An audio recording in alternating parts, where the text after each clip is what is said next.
Good evening, everybody. I'm Go Beer Go Home. Welcome to Rail Talk Live. Tonight, we've got a very special episode for you because we are starting our it's not the first, but our next. It's a group kit build. And it's a first as far as wood kits for me.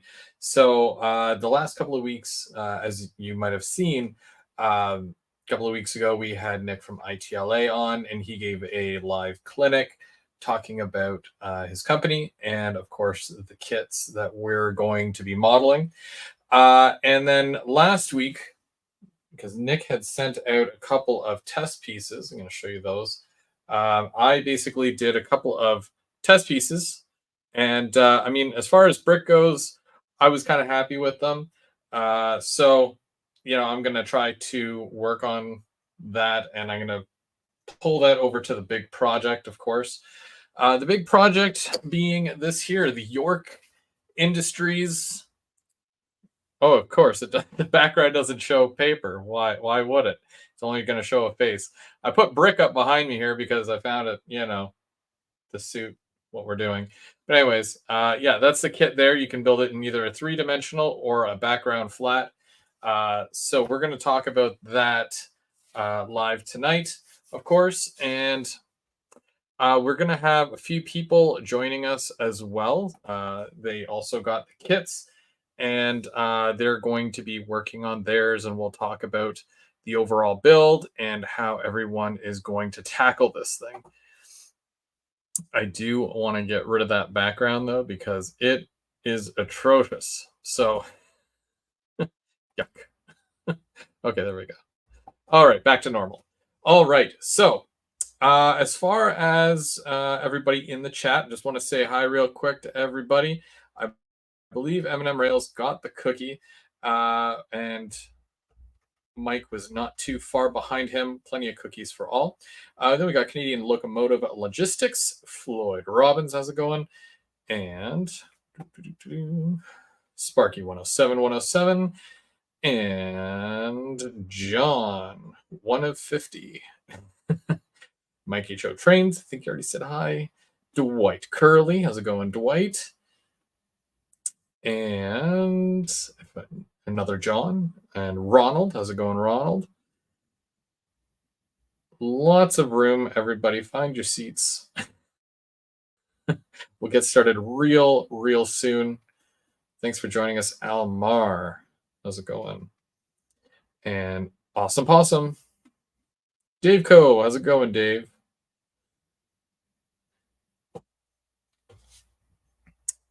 And John Train, BF, GR, and Steve, 87th.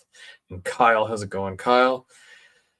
All right. So what we'll do, because I know of the two guys that are down in the basement right now, they have the kits. They've communicated that to me. So I sent them a link. If there's anybody else in the chat that might have purchased the kit that does want to come up and join the conversation, I'm holding spots for you guys specifically, just the guys that did get either an N scale or an HO kit. So let me know, and I can send you the link.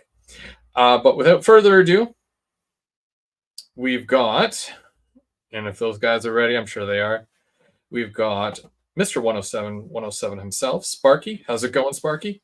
It's going pretty good. Thanks, Chris. Are you ready to build? Ready to build what? One of everything. Yeah, I think we can manage to build something. Perfect. We also have with us Dr. Mini himself, Mr. Bernard. You're muted. Don't tell him. Unmuting. Hello. Right, we're going to let him struggle for a minute there. Yeah, exactly. How's it going, Bernard? Well, we'll find out soon enough, won't we? That's fair. Yeah, absolutely. So now you guys have purchased the kit from ITLA. Did you ended up going with York Industries? Everybody's got their kits. I can't really hold mine up myself. Factory sealed. So you haven't even Factory sealed. Have you guys done a wood kit before? Little one. little one? I've done one ITLA kit before and one other wood kit. So Okay. And how would you say the overall experience? How did that go? some of the wood kits, if you're going to go out and buy one, buy to your comfort level or your experience level. Mhm. The one I first bought was, oh, I just can't wait to get this one and everything else. And Mhm. when I first took it out of the box, it had like over 1,000 pieces. That was Mhm. my St. Thomas railway station. So I ended up passing that off to a friend of mine that built it in like 2 weeks. So Some people, if you've grown up doing the wood kits and whatnot, it's second nature, I yeah, guess. What about you, Bernard? How did you find that you doing the wood kits? Well, that's pretty much the extent of my wood kit. So it's the mini Prince Outhouse, which is technically an ITLA wood kit. yeah. And I also did the ITLA speeder shed that Nick and I came out with Mhm. about a year ago. Nice. So, yes, technically I've done a wood kit, Mhm. but it's not really at this level. I mean, Yeah. the wood kits that I have built have usually come on a piece of wood this big, Mhm. with like 4 pieces. Well, So, when you open up that kit of yours, Bernard, you might just find a piece of wood like that. oh yeah, is there an outhouse in here as well? There's one with it has ladders and some skids. Excellent. Yeah. A Actually, the description is required on Facebook. Okay, I think I'm going to stream this to Facebook and to Mhm. my channels as well. What do you think of that? Absolutely. I did open it up for you guys to do that, so you should have the option. I'm not sure how you do it, but Yeah, you just go up you on the guys top want right corner and you can hit stream to your audience. Oh, neat. But I'll leave it right on your channel tonight, Chris. Okay, up to you. You Now, want the me to first stream it? wood kit that I did do was actually, Bernard, when you sent out the deck. It's like a little veranda with the trailer. I did that too. You're right. So hang on. Yeah. That's the third one. This one here. Hold on. With the lattice, right? Yes. Yeah. Yes, absolutely. That was the So I first one guess I ever did. yeah. So and that's technically an ITLA as well. So I guess technically I've done 3 ITLAs, but nothing at the level of York. York is daunting. It is. Now it is like it is and it isn't in the sense where there's a lot of big pieces, but there's also a few little pieces as well. But now Nick won't be joining us tonight. He does have other commitments. We'll call it other commitments. But I did speak with him today on the phone about a few things that we can go over, and he said that he'll join us next week, of course. And if anybody has any questions, I'll come back through. I'll jot them down, and I'll make sure that everybody's questions do get answered. Of course, if they're they pertain to the kit or building something. But yeah, we'll do that next week. I have a question. Okay. I want to know why he chose to go out with his wife Renee tonight instead of hanging out with us. Yeah, that's a good. I'll write that one down. Why don't you just call him, Bernard? Okay, hang on. Let's find out where I they're believe going. the short answer is happy wife, happy life. But Put him on speaker. Yeah, exactly. Is it worth it? Oh, well, if you don't, I will. Tell him we're gonna need him to put out a small fire. That's don't say fire when you're talking about laser wood kits, because I think that's a real thing. Oh, well, in that case, I retract my last statement. Now, did you guys are gonna open your kits, right? You guys, I thought I'd do a live on-air unboxing, seeing as I have not had time to actually even crank it open. Oh, that'll be fun. Yeah, because then we get to see an initial reaction to. That's right, and then I'll be like, What's What this? I want to do. Chris, yours is open already, right? You opened yours last week or 2 weeks ago? I pre-prepped some stuff. Well, it's falling out of the thing. I pre-prepped because I'm like that, and I need to be a little bit ahead just in case. But yeah, I did some, stuff. But I do like to, the important thing is that when you get a kit, whether it's plastic or wood or whatever, you want to break it open. You want to go over your pieces, make sure they're all there, of course.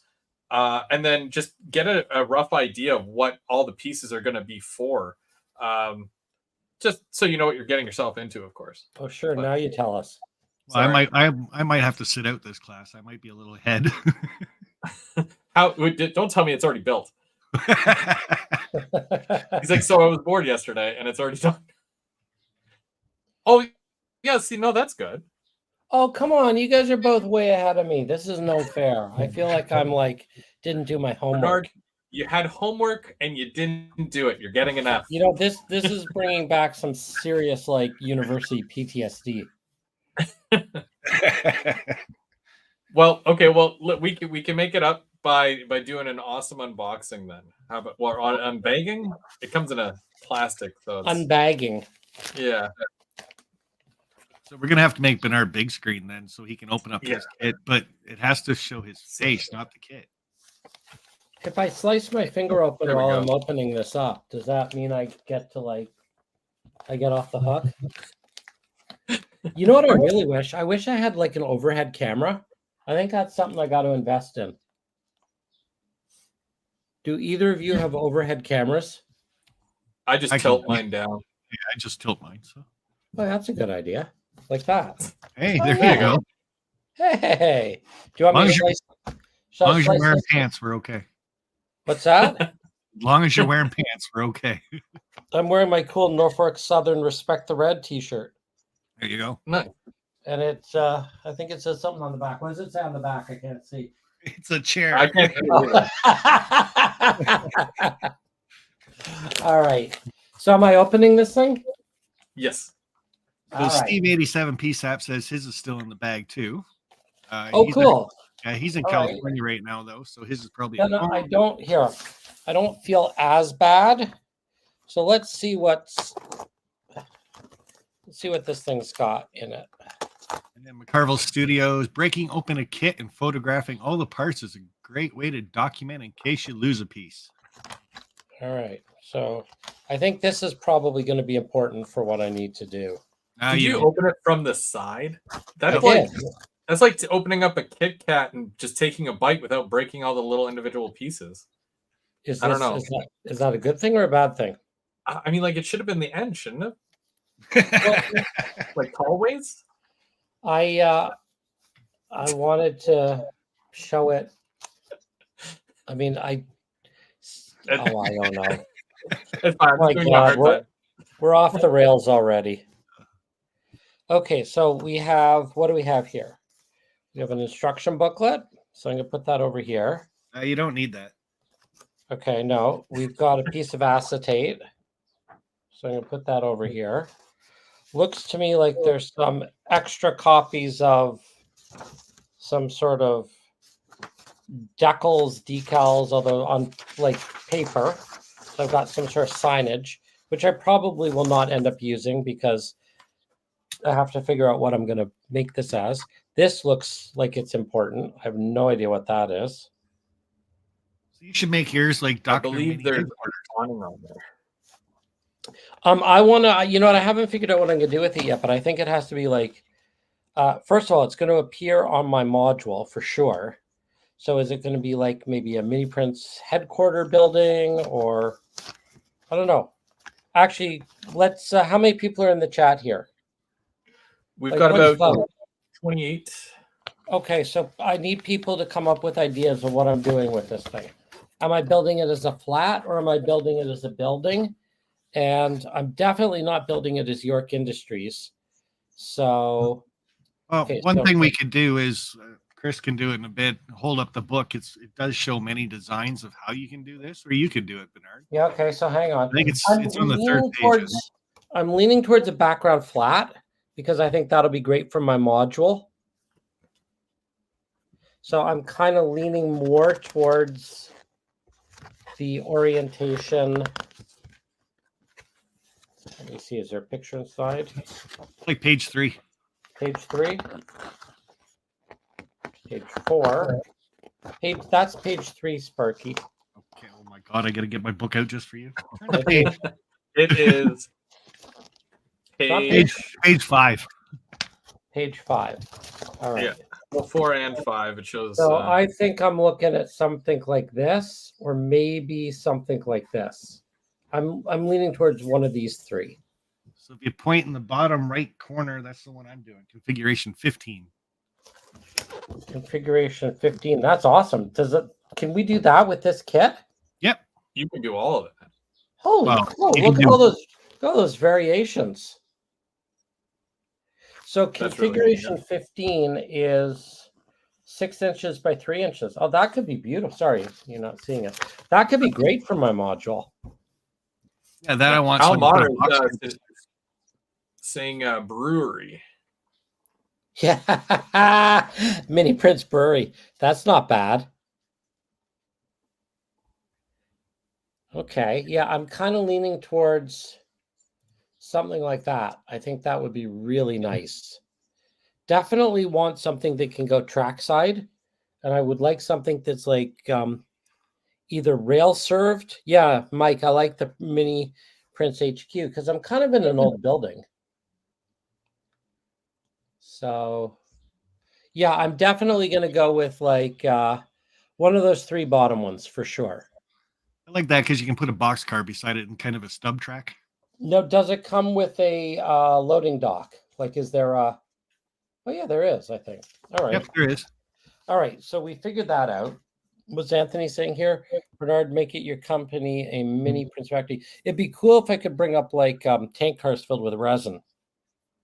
Oh, all right. Cool. So shall I keep going through what we've got here? Yep. Okay. So this piece. These are in no particular order. This is just what I'm seeing. I think that's the extra piece, isn't it? Is that the test piece? No, that's a wall piece that fell out of the. Oh, that's yeah. Okay. Oh, is it? Okay. Then there's this with some of these little. I don't know what these are. These are some sort of weird plastic stuff. Wow, it's thick, man. That's some heavy, thick pieces. Okay. So that's piece 1.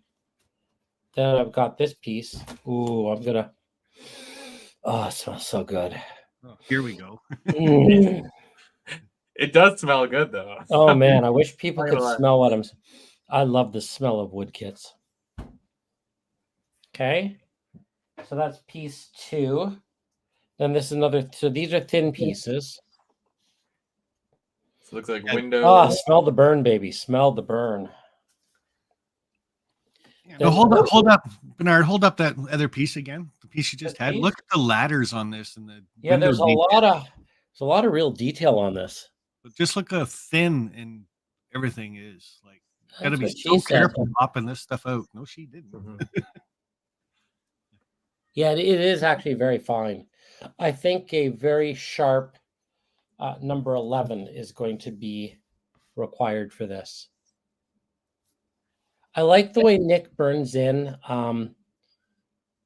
Like, I think it's very clever the way he burns in like the names of pieces, so you know what they are. Mm-hmm. Like, that's smart. Yeah, very, very helpful for sure. Yeah. Okay, so here we go. I'm discovering this for the first time, guys, so bear with me. I'm just seeing what we got here. I'm guessing this is probably what that other piece came out of.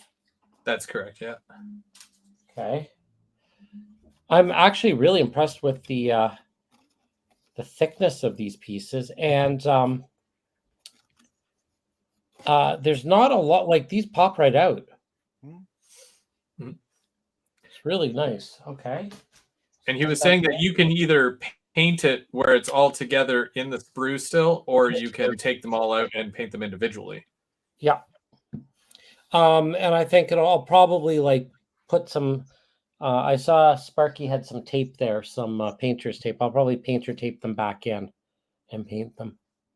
Actually, that's the color I actually painted mine, but okay. Oh, that's not painter's tape? There's painter's tape on the back of it for the Yeah, configuration. that's what I was referring to. Yeah. So you've already spent some time with this. What are you doing, Sparky? What orientation have you figured out? Yeah, it's that bottom number 15 that I'm doing, so I can have it. Oh, you're rails doing number 15? Yeah. Well, I don't want to do the same thing you're doing. Well, I'm kind of hoping you don't. Well, that makes two of us, for God's sake. All right, so let's see then. Well, then I got to go back to the instructions. Maybe I'll make up a new number. Oh, man, hang on, I'm blind. I can't see a dang thing. I did actually see a video where a guy made this actually curved to fit a road. So I'm confused because, if you're making number 15, that means you're actually not using some parts that are included. No, I'm using them all. Oh, well, no, that doesn't make sense because it says,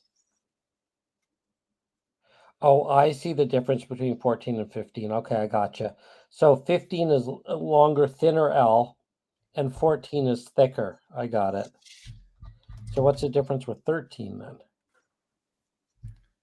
13 and 14 look exactly the same. What am I missing? Well, because you got to remember when you're looking at the spaces, so it's like either A or B. When you look at the actual pieces, there's an A with a door, there's a B with a loading dock. So depending on which one you put where, it'll serve a purpose. Gotcha. Right? So configuration 13 and 14 are the same footprint size, but they'll have different details. Right. I gotcha. I kind of like 15. Do you know what kind of footprint size that you're working with? I have whatever size I want. That's not what she said there either. I'm very flexible. Oh, that's cool. That is one part I did notice when you were going through the configurations of all these kits. Because I'm doing number 15, I started laying the parts out, but then I had to look at the doors, the big bay door, the windows, what pieces don't have windows. And you had to kind of put it in your head which wall was going to be where on your layout. So who was going to see what? And then you had to start manipulating the pieces to that configuration as well. So, well, and then the other thing that I'm thinking is if you look at this, so we're looking at the bottom three, then my module, you'd only see one side of the building. So am I putting the long side track side, or am I putting the short side track side? And if I'm putting the short side track side, you almost need a spur running to the end of the building. Yeah, which I don't have. That's what I'm doing is a stub track right to the end of the building. So. Yeah, which I mean, my module track work's already done. So I'm almost better to sort of, do something like this, the long side facing the track. Unfortunately, you won't see this part behind it, but. So if you look at your wall details that you got, some have doors, some have windows, and some are just plain brick or concrete. So actually, it looks to me then. So on configuration 13, it's a BAA, and in configuration 14 and 15, it's a BB. So I just want to make a note to everybody in the chat right now. You do not have to wear the visors to read what is on the ITLA kits. Well, hang on. In all fairness, if you're 58 years old next week and your eyesight's gone to heck, then yes, you do. Most people in the chat. Okay, so the nice thing about a B, because I'm reading this as a B, has a loading dock. Right. So that's kind of good news. And it looks to me like all of the A's do not have loading docks. But one does have a door. But that's a knock who's their door. It's not a loading dock. That's correct. So speaking of loading dock, do you have the walkway, either the wood or the concrete pad that would go in front of the building? As an optional add-on from I did not purchase that as an optional add-on from Nick. However, I have 3 options. Option 1 is I suppose I could purchase it. Option B is I could scratch build it. And option 3, I do have a 3D printer. So there are lots of possibilities here. I mean, I suspect it would be more fun to purchase it and buy it. Buy it and build it. I'm assuming you do have it. Well, I have the one for the inside. So Okay. what I was going to do as far as the build is number 5. I originally wanted to do number 4, but it's not deep enough to fit this on the inside. My camera go. The dummy. Number 5. Right. Configuration. Oh, you're doing the shallow relief. Yeah. So see how the sides you have an A on the sides? Yeah. It makes it a little deeper or stick out a little bit more, and that means I'll be able to put the fake loading dock on the inside. Where with the other one, with number 4, it's not. There's not enough room in there. So now the interesting thing with number 4, which is also another option, so that is 18.25. Holy crow! That's 18.25 inches long. Are there really 18 inches worth of things here? That's kind of impressive, actually. Possibly. This is a very large kit, actually. I'm surprised. That's actually impressive. Because with the other thing too, holy moly, with the long flat, just because there's no depth to it does not mean you can't scratch build some depth. That is true. It does come with 2 pieces if you just want to do it. Okay, so I need to lay this stuff out here. Okay, But so I'm no beginning to understand this ABBA thing. Oh, Nick's kind of a clever guy. Although I guess we should say nasty things about him since he's not here.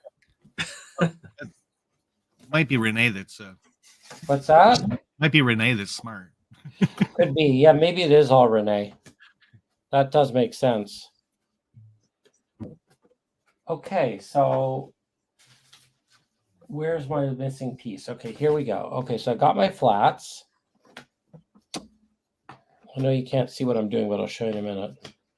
Thank you for holding that up, Chris, because that makes a lot of sense now.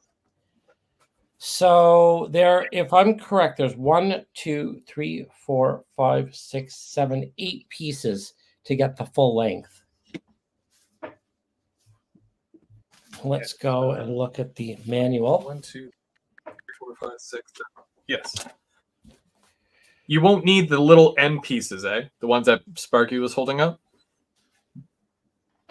They just come loose. They just come loose in the kit. So. Oh, I've already lost my instructions. Hang on. What are those? These are just the pieces. They're like half-inch pieces. Yeah. So the one at the top, number 4. Oh, side return. I see that. Yeah. So yeah, that's how deep it would be. Okay, that's helpful. So I guess I really probably should go take a look at the module in the office before committing to a footprint. I don't think you're going to get to the gluing part tonight anyway. So. What gave it away? Yeah. You taking it in the bag sideways. You could. It would just make certain things a little bit more difficult. So basically, with the windows, I don't know if you've looked at the windows yet, but this piece here. So this windows too. Yeah. No glue is holding that together right now. It's just together. So you got your window frame in there, which just presses in, and then these pieces just go right on top. And there's no glue holding that together right now. But I can't add comments, even if I stream to my audience. I like Willow Creek Industrial Spurs comment. He or she is supporting my use of visors. Thank you, Willow Creek. Yeah, once I said it, there was a couple people in the chat that are. So I just want to show one of Nick's. You're just jealous that I've got cool visors. Mine's sitting right there. So But this is the beginner kit that you can get from ITLA. So Hold go on, over we there. can see a beautiful view of the bottom of your hand. Oh, there we Yeah, go. I got to remember where my camera is because it's not in this right spot. But this one took me about 3 hours to build. Wow. That was And nice. this is I like just the a red on start- there. Yeah, this is just a starter kit. So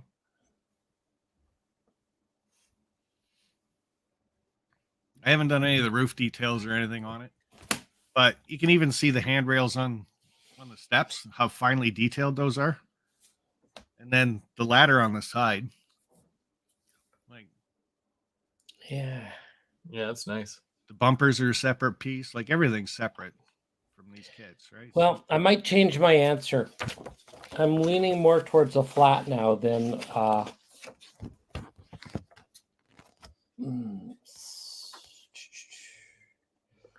well, there's also configuration 6, which is kind of you get the best of both worlds. So a little bit longer than your it's 7.5 inches instead of 6 inches. I like all the weird shaped ones. If I knew where it was gonna go, I would totally do one of the weird shaped ones. But I have no idea where this is going. So Yeah, I'm gonna have to take a good look at the track work. I mean, I've got a single track. Now it's interesting though, because I've got a single track going by, but then I've modeled like an abandoned track where they pulled up the switch. yeah, All right. So it's just kind of grasses, and it looks like I embedded the ties without the rails into the module. So it looks like it's, a ghost track. So you want to make this a Shapeway factory then? A what? A Shapeways factory. It's Because abandoned. I put them out of business. Yeah. Yeah. Okay. We'll go with that then. It's funny because this actually looks a lot. This sort of general look and feel looks a little bit like the Mini Prints miniature printerland World HQ. Like it is an old brick building. Yeah. So I'm kind of wondering too if I can kind of be cool to actually model the building I'm in. that would be cool. I need more B with loading docks though. I wonder, do you think is it illegal to take one B and scribe another loading dock into the other B? I won't tell anybody if you don't tell anybody. Because what I'm kind of thinking, and this is off book, but what would be very interesting, there are two B's, right? This B here, 3, 4. There's 4 4 Bs. Bs.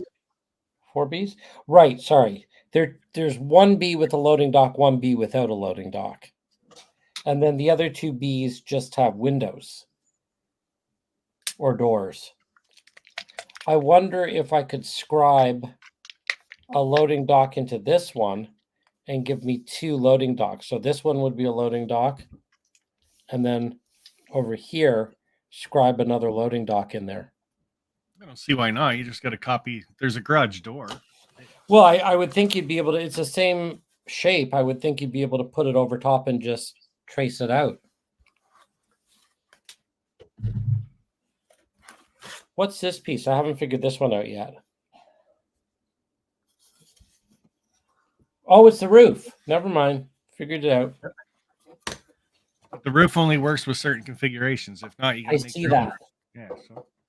So what do you do for a roof if you're building configuration 4 or 5 or 6? Yeah, it says you got to make one out of styrene or something. That or Nick suggested foam core board. You can get some from the dollar store. Yeah. Huh. Okay, that's clever. Okay, kind of have So, roughly. Whoop. Obviously, it's not glued, so it's not going to stay together all that well. But okay, so I'm going to make a note. So, Sparky, which one you've committed to number 15? 15? Yeah, 15. Okay, so I'm going to circle 15. That's Sparky. And what are you doing, Chris? number 4, I believe. configuration 4. So that is the full length. Okay. Minus 2 flaps on the side. 2 of the skinny is that flaps. configuration 5? Technically, wait, is it 4 or 5? Hold on. Look at my screen. Which one are you? Sorry, number 5. That's what I thought. Okay. Because it's kind of fun if we all do different ones. All right. So then I'm leaning towards a 6 then. A 6 or yeah, maybe I'll do 6. 2 B's with an A in the middle. That could be cool. Yeah, that would look cool. Yeah. 2 B's with okay. So my leading contender right now, because then I get the full dimensionality. All right, I'm leaning towards 6. So who else is doing this with us? I think Trackside Mike, but he won't be joining until next week. Okay. And then Steve says he has a kit. I don't know if he's coming up to do it or if he's going to be in the background just watching. Not sure yet. And there wasn't anybody else that had mentioned or confirmed. Okay, so because it would be, I like the idea of us all doing different. All right, so configuration 6. Well, that's easy. It's just BB, BB. Let me take a look. I'm gonna do something crazy here now. I'm gonna pop out a couple B's and an A and see what that looks like. Okay, so there's 2 B's and an A. You really do need to live with it a bit and visualize it, don't you? Well, yeah, especially like because you know your layout and where it's going to go, and I'm sure you picked out a spot for it and whatnot, right? Maybe yes, maybe no. Well, you have a rough idea, anyways, of what you would do. Maybe yes, maybe no. But do you know what color you're doing? Color? We get to do this in color? Yes. No, I have not figured out any of this. That's fair. I just opened it. You watched me slice it open 10 minutes ago, right? I guess. Like you said, Bernard, like you're building your office and stuff, you do it the same style, would you not? Hang on, let me see if I can fire up a picture.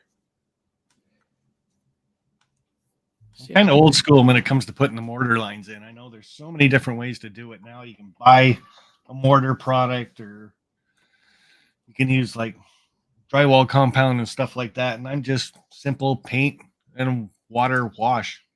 So. Nick was telling me about a way that when you're basically done weathering it and painting it and all that, you take the dry plaster, a little bit on your finger, and then you kind of wipe it on there a little bit, and you don't wet it or anything. You just let it sit, and it sits very nicely on there, and it's just dry. It's like a dry ad.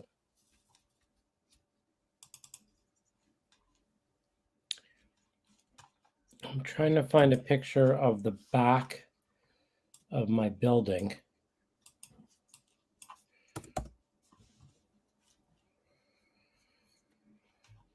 For reference.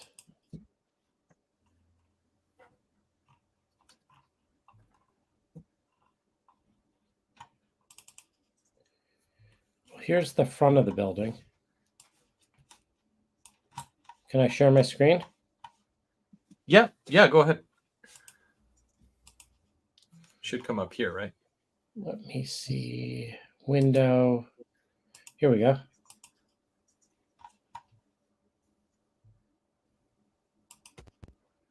Yeah, so there's the front of the building.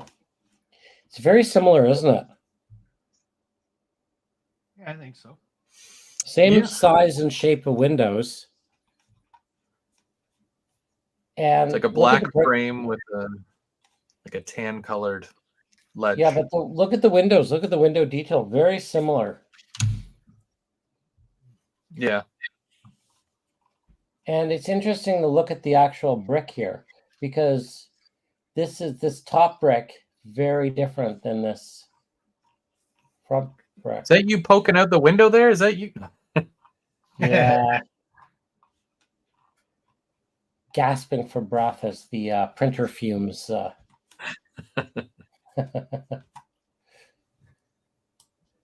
It is interesting to look at prototypical brick. I want to get a picture of the back of the building, though. The back of the building is what I was looking for. Now you know what your homework is. Study the brickwork of my building. Yeah. Well, it does help, you know. It really does, actually. Like looking at let me stop sharing.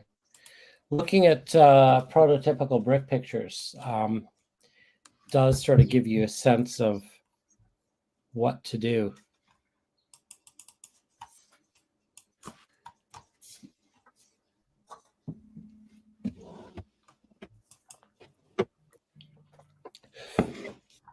Let's just look at something here for a minute. Placements, that's what I'm looking for.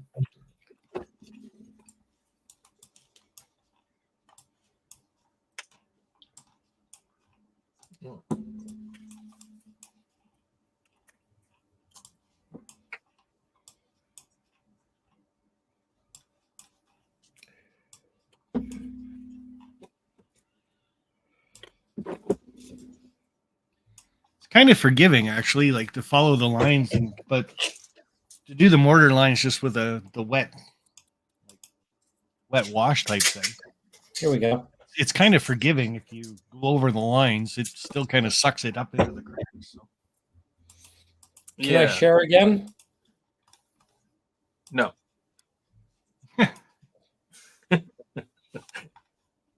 Here we go. So this is the back of the building I'm in right now. And I think it's really interesting because it was obviously rail served. And you can see. That's the back of your building? Yeah. Oh, I did not know that. Yeah. So I went across the tracks and I took a picture. And it's kind of interesting because you can see these, you know, there's a loading dock right there for sure. You can see my mouse, right? Yep. So, no, see that little white vent that's on the wall there? You get one of those in the kit. The up and down one? No. Just to the bottom right. It's right in the middle of the two. This is right air there. conditioning unit. You get that's one of those. AC. Yeah. Is that AC? Oh, okay. Yeah, that's AC. Yeah, you get a little AC unit in your kit. Oh, nice. So this is the back of the building, and it's kind of interesting because you can see, I mean, these were obviously loading docks here that are all now just filled in with like glass brick. Yeah. It's an interesting example. I don't think I've ever shown this to Nick, but for me anyway, it's an interesting example of how they've repurposed an old, 1800s, early 1900s industrial building and, modernized it. And I really like stuff like this, these details where, there's like bricks missing and, chunks of concrete. You can see windows have been knocked out. Like there were obviously up here, there were like 3 windows, but 2 of them have been filled in. And like, I like this kind of mess. Well, the kit really gives you that option if you want to leave the windows in or not. Yeah, I see that. And you can almost make it look like it's totally separate. Cool. Yeah, so it's like that's another decision. It's going to be, are windows in? Are they out? Do I knock them out and put in glass brick? This glass brick is kind of cool, actually. I could do a like a 3D printed clear glass brick for some of the windows. So Bernard, there was parts that came with it. There's my camera there, but it's not going to show it. But there's brick pattern on some of these that you knock out, right? Yeah, I saw that. Yeah, so. Yeah. Man, decisions. Now, it's interesting because Nick has made this a 3-story building. So another decision is, do I want to knock it down to 2 stories?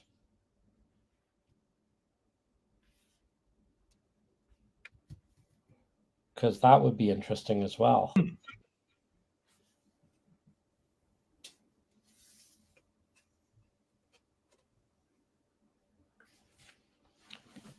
These are pretty, I mean, I'm actually really impressed with how flexible these kits are.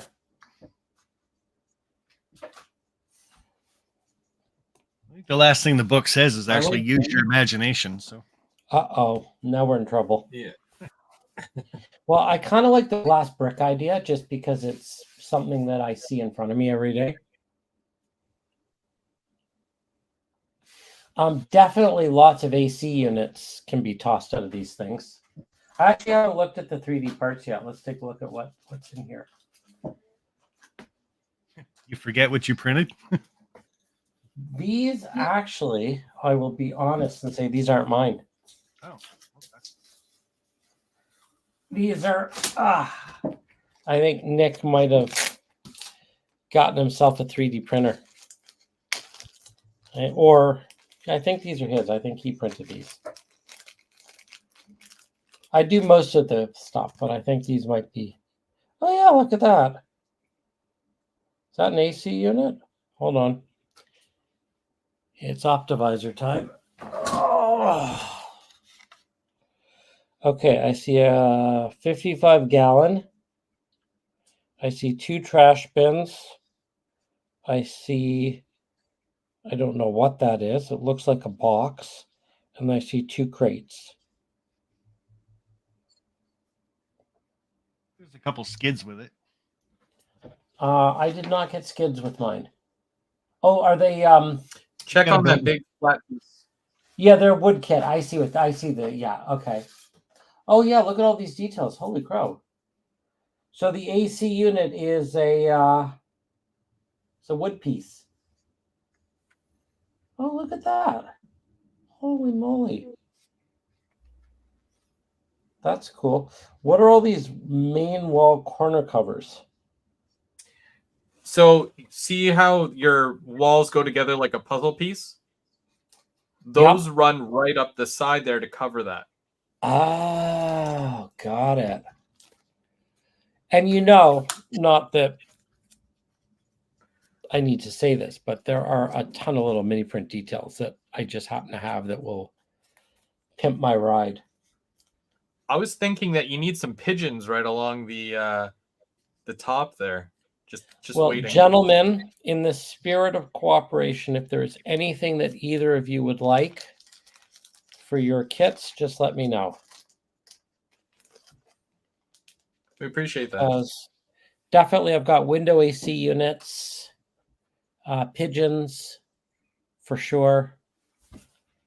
You know what I've never done, which would be a cool figure? Someone like hanging out a window. You got the person hanging off the side of the layout. Yeah, but I mean, I'm thinking, well, yeah, you could sort Yeah. of chop them and have them sticking their head out a Couldn't that window. work? That actually would be good. I could do you, Sparky. We could have you hanging out a window. Yeah, I got to make another trip to mini prints at some point. Well, there is that one Sparky that I haven't listed yet. Don't I have a Sparky over the edge figure? Yeah, I'm collaring with my hands. Well, that could be good. We could have you yelling out the window. Yeah, there you go. That'll work. Hey, you kids, get off of the tracks. I know my camera's not really picking it up, but when this stuff dries, it almost disappears. Yeah, let's Wow. we'll remove that for a minute so we can see. So let's see what we've got here. We've got Oh yeah, okay. oh, arched window headers. Oh, and windowsills. Oh, cool.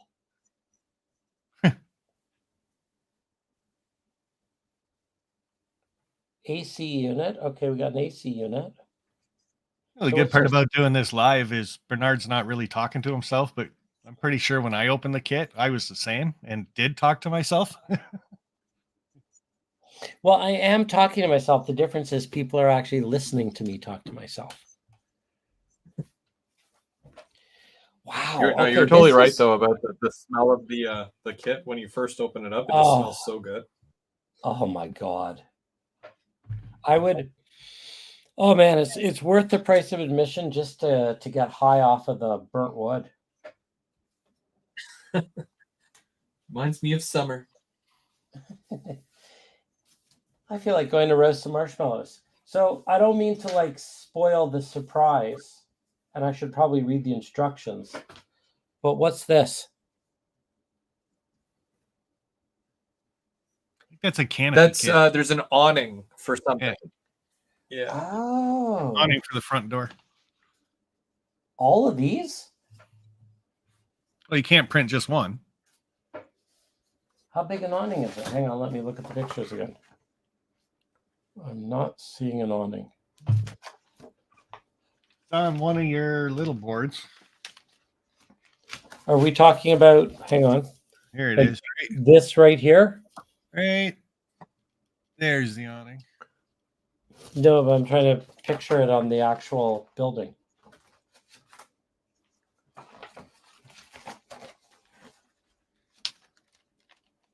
Snorkel vents. So, Chris, I know when you opened your kit, you were going to lose a little wire that was hanging off the back of yours. Yes. Did he tell you what that was for? Yep. Are you going to tell us? Yeah. So if you look at the picture of the roof kit, so there's the one pipe that sticks up really high, and then there's two what looks like threads holding it. Oh, okay. You talk about that I'm That's holding the up to wire. this. Yeah, that's it. Yeah. That I'm pretty sure, like 90% sure that that's what that's for. I can't see it anywhere else, but Was that an optional add-on kit? No, that comes with no, it. that comes with it. So I should be looking for that in my pile of things. It's taped to the back of one of your boards. The one with the two round dowels in it. Oh yeah, look at that. I keep finding little pieces and I don't know if they're important or not. Well, I'm not throwing anything out. Like I just found this and I suspect it's probably critical to something. It might be the inside of one of the windows. Yeah. Oh, it is. You're right. Oh man, I'm gonna have fun with those windows. Yeah, you're right. It's a window thing. Holy moly. Okay, so step one, I'm going to summarize right now for those who are playing along at home. Step one, understand what you've got, unpackage everything. Step two, make a decision as to how you're going to build this thing. And I'm still trying to wrap my head around that. And then I guess I'm definitely not going to get into the paint stage tonight. But you really do need to spend a bit of a time just sort of sitting with it, don't you? Yeah. Read through and see what your options are. And then there are some videos as well. Obviously, Nick has quite a few on his YouTube channel and whatnot, so would be worth people checking out. And then there's a couple others. Muskoka Steve, he did a really good job of this kit. And Sparky, who was the other person that you had recommended? Joey Buzak. Yeah, he did a really good job as well. But I know his is the modular one, right? Yeah. I think his channel is a late night hobbyist. And he does his own kits now too. So Muskoka Steve is about one of the best wood kit builders I've ever seen. I think you're biased. What's that? I think you're a little biased. Because he does great work. Or just because you know him. Well, he was my over the edge number one guy. Yes. But I'm in awe of his. He really knows how to put a kit together and make it look nice. Yeah, I think I was over at Steve's place 2 weeks ago, I think, and he's got the one ITLA kit and all his kits are wood kits though. I think he's got one plastic kit. Excellent work that he does. He's one of those guys who, no, I can't find. I've lost a side A. Oh no, there it is. I put it together. I took it out of the thing and mocked it up. Okay, there it is. So I have a question now. Some of these panels don't have brick etched on it. So what are your thoughts on the panels that don't have the brick etched on it? It's a nice wall for putting a, decal. It's a nice flat surface, but Yeah. depends on what you're trying to do. Because if you're building the flat, it kind of interrupts the flow. Unless you say like there's something else. Let me look at the pictures again. Oh, I see. There's kind of like stucco. Yeah. Or concrete. Yeah. So how are you guys painting this? Are you masking it? I mask mine off and use spray cans. Got it. So, let me see if my bunny's here. Hang on, my bunny cam just went off. Did you guys see my bunny post? No, you have a bunny? So, do you have time for a story that's not related to anything? We always have time for stories that are not related to anything. Especially if it's about a bunny. So last night my dog went out into the garden and she was just losing it. She was like going insane. And we've got a rabbit that's been hanging around, like an Eastern cottontail bunny rabbit. And like the rabbit likes to taunt the dog, and the rabbit will sit like stock still in a corner of the garden. And the dog will be like going crazy, like smelling it and looking for it, but the bunny will be completely still. And they're on separate sides of the garden. And it's a very small garden. I mean, this is like maybe like 15, 20 feet from one side to the other. And the bunny will be sitting there. And I'm like kind of watching this whole thing in slow motion, thinking like, oh shit, is the dog going to notice the bunny? Is the bunny going to notice the dog?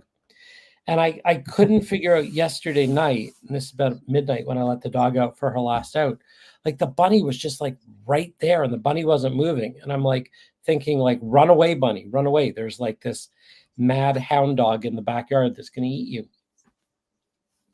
So it was kind of exciting. And I saw my dog going into one corner of the garden and kind of like digging and burrowing. So I didn't think anything about it until this morning when I went out to let her out again. And she went right to the same corner of the garden and started like just losing it. And then I looked where she was and I saw this kind of like feathers and fluff. And I'm thinking, oh God, like a baby robin or something's fallen out of the nest. Turns out that what the dog, Coco, had found was a bunny rabbit nest. Oh. And she dug it up last night. Unfortunately, she killed one of the bunnies, like one of the baby bunnies. But when I looked, there were like 5 others. And like cottontails dig like a little depression, put their babies in and then cover it up with fur and leaves and stuff. So this bunny is literally nesting in our back garden in a planter, like at nose level. So after all this excitement, I'm kind of wondering, like, is she coming back? So I set up a little video camera on the bunny nest this morning because I'm gonna have to see. Like these bunnies are maybe 2 or 3 days old maximum. See, I didn't know bunnies dug little burrows. They dug a little depression. Like Holly, my wife, was out in the garden and she said she saw like someone had dug out the planter, and Yeah, she so thought it was like a squirrel. Yeah, Amy said the same thing to me. She was out mowing the lawn about a week and a half ago, and she's like, "There's a little hole right in the middle of the backyard." Yeah. And then she looked out about 10 minutes later. There was a rabbit sitting at it. Well, you got bunnies too, man. Yep. So my bunnies. So if you look at this picture right here, you see that sort of planter right in the middle there, like the metal planter. Yeah. So buried in the soil there are 5, like maybe 2 or 3 day old baby rabbits. So I'm kind of wondering, is Mummy coming back tonight to sort of feed them, or am I going to have to deal with? Am I going to have to raise them as my own? I was going to say, have you named them yet or anything? Because I think once you name them, there you get to keep them. Fluffy, Muffy, Cottontail. Well, I'm taking orders. They'll be ready in 3 weeks, and they make lovely pets or stew pots, whatever you want. I'm actually surprised. We have a ton of coyotes, like a ton. Like we're right near High Park. Yeah. And we see coyotes walking around all the time. I'm amazed there are any bunnies alive to nest around here. Well, like you said, it sits in the backyard as still as it does. Your dog doesn't see it, so. Well, that's the thing. If they're stock still, I guess animals just don't see them. Yeah. No, Steve, I don't think the bunnies are going to die. So I did a lot of reading on it, and it's interesting. So bunny rabbits nest, apparently they're known for nesting in backyards with dogs. And the reason for that, which kind of seems stupid to me, but the reason for that is that the things that eat baby bunnies are raccoons, skunks, and opossums. And I guess the rabbits have figured out that there are no skunks, opossums, or raccoons in backyards with dogs. So they actually choose backyards with dogs as being safe spots to build their nests. And apparently bunnies are really good. Yeah, this is now an official podcast about bunny rabbits, not ITLA woodkits. But I was reading up on it today, and bunnies are really good mums. And they said that even if your dog disturbs the nest, if you just put everything back the way it is, the mummy bunny will come back and care for the babies, which is why I am literally monitoring 24/7 to see if mom does come back. And if she doesn't come back, then I'll probably have to dig them up and drive them to the wildlife center. So I hope they're not going to die. And I hope that she will come back. Apparently, even if the dogs dig up the nest, the mums will come back. And I guess I will know tonight whether she comes back or not. I am kind of You have curious. to keep us posted on Bunny Watch. Bunny 24. Cam. Yeah, I'll live stream Bunny Cam on my next stream.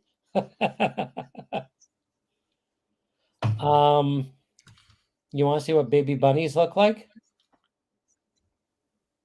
Yeah, that looks good, Sparky. What grade did you go with for the? Oh, they look so small. Yeah, they're tiny. Is there any hair on them? No. Wow. They're like, their eyes are closed. They've got to be, I figure they're at least, well, they're 3 days old, 3 days old maximum. So Yeah, but they look fresh. yeah, they're brand new. I hope they make it. They're cute as a button. Cute as a button. I hope mom comes back. Stay tuned. Mini Prince will be streaming Bunny Cam live.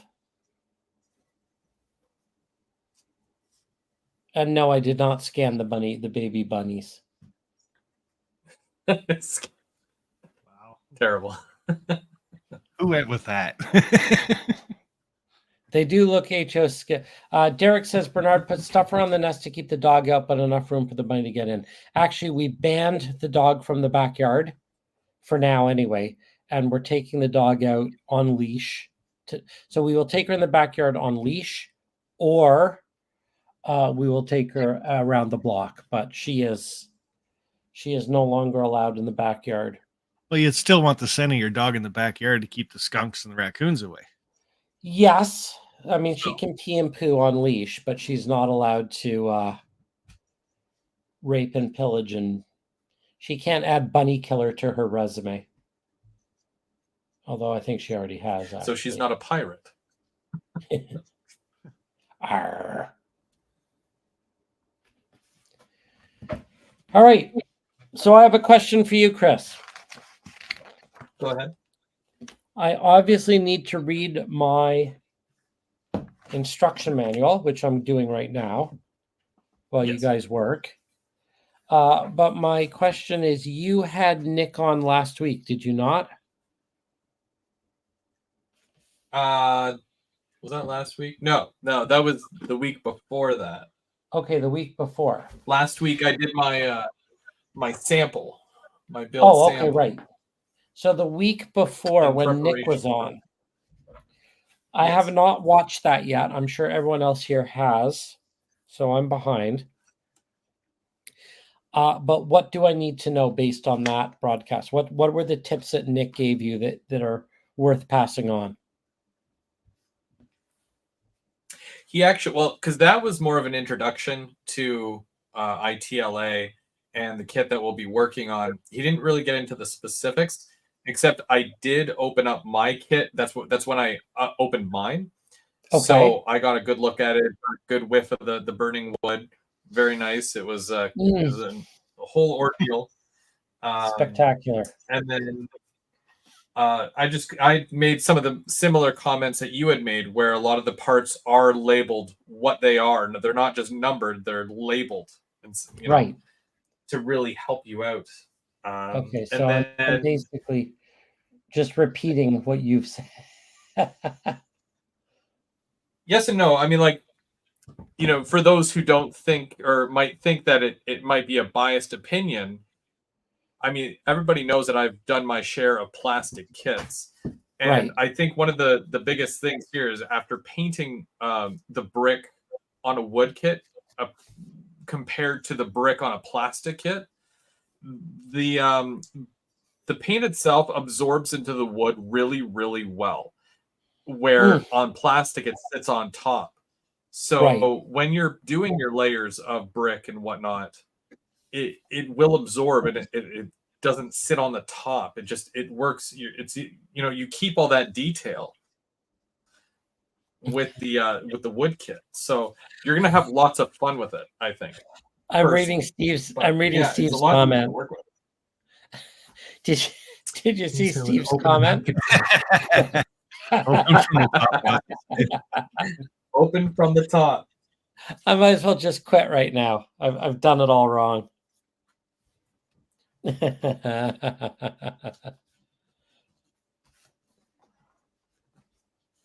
That's funny. Yeah, well, Derek, you're watching three guys in Canada building kits, and only one of them's drinking beer, and the one guy who's drinking beer is drinking a U.S. beer. Oh, all right, yay, Sparky. So this is. I've got. There you go. That counts. There's probably a little rum in that Coke, isn't there? There should be. There should be, but there isn't.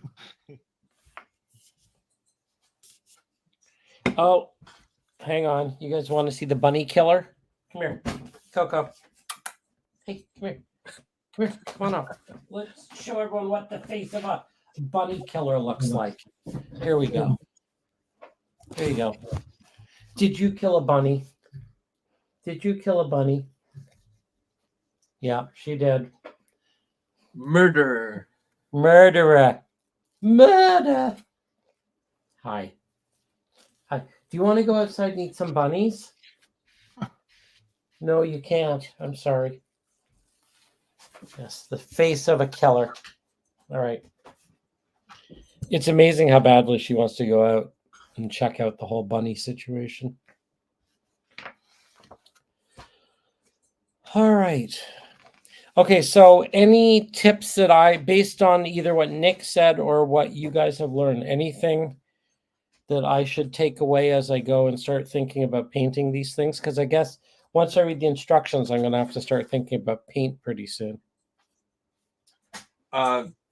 Painting is very, very like, you have to pick your base color and do the whole thing. You could mask off individual sections, but he said now, and this is just the color I went with, Beauty Tone, and it's a gray. It's like a newer concrete color opposed to aged concrete. Yeah. He said that when you get your base color, do the whole thing.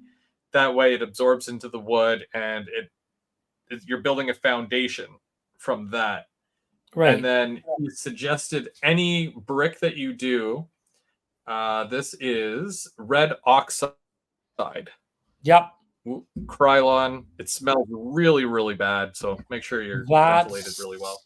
I eat that stuff for breakfast. So if you order a old Ford truck or a wrecked car, or I use a lot of that in my day-to-day mini prints. Yeah. Yeah, it's quite the.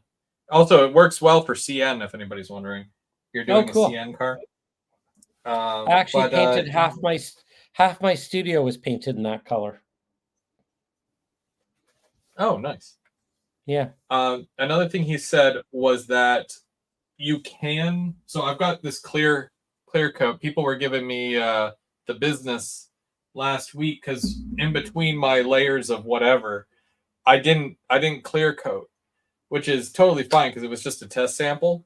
But right, when you do your basic colors, clear coat to seal it, then you can do your brick, and then clear coat, and then you do your washes, clear coat. And why are we clear cutting? Basically, anything that you don't want moved or removed. Okay. You can. You don't have to, but did I what? Oh no, I was asking Sparky. Did you clear coat, Sparky?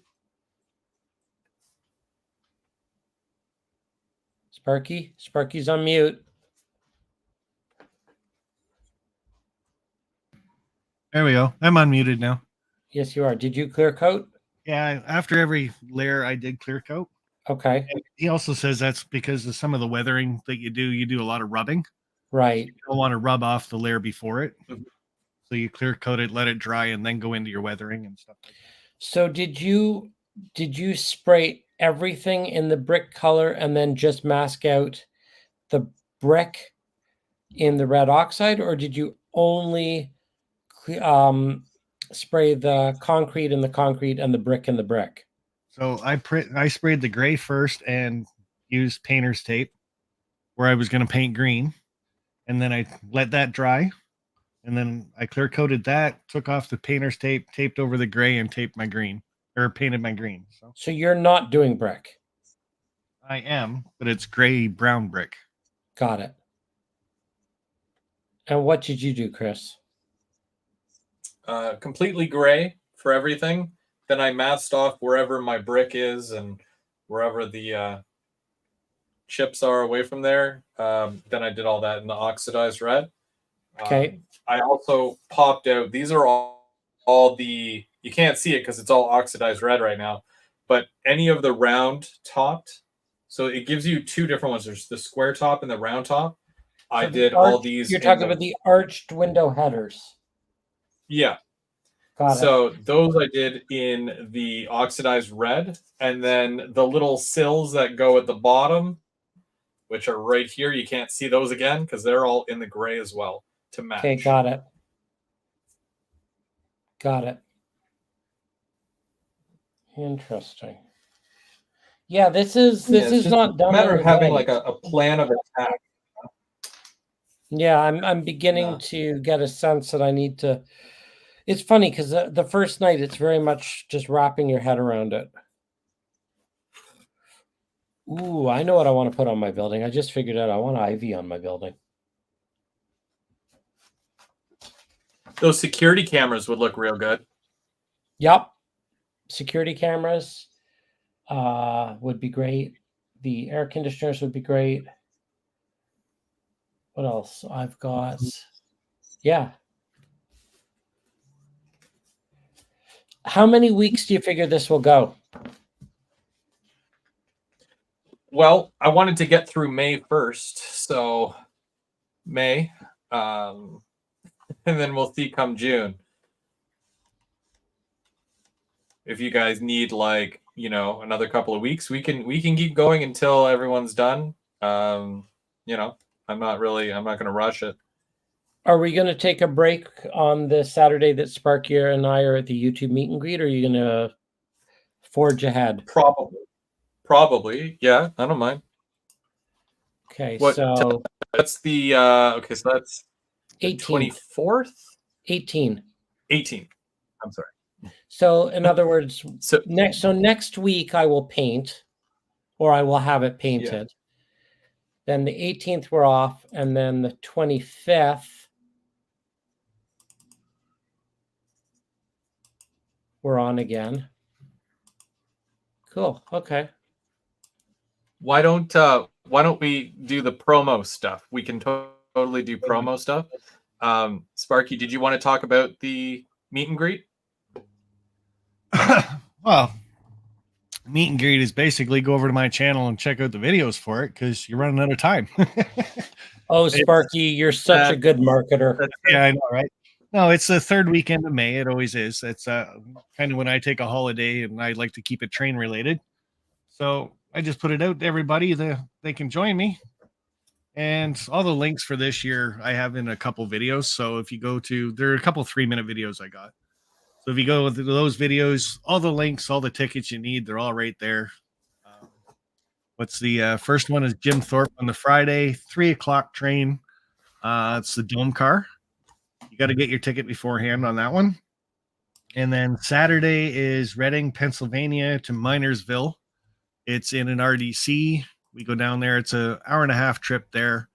Then ride behind a steam locomotive to a coal breaker.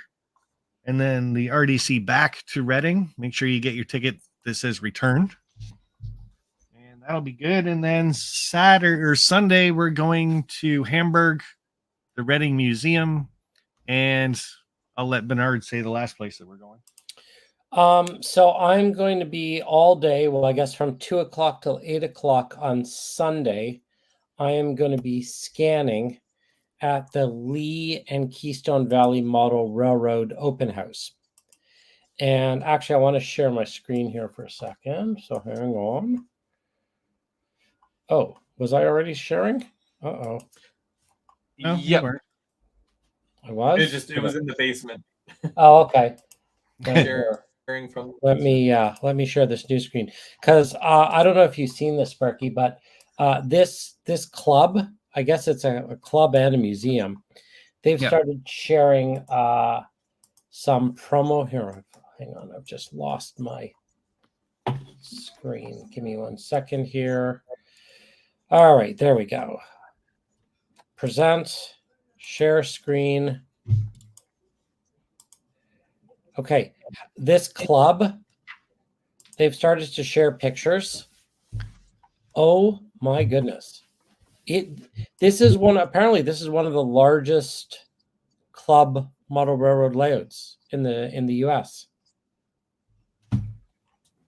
The open house looks absolutely amazing. Look at some of these photographs. Hang on.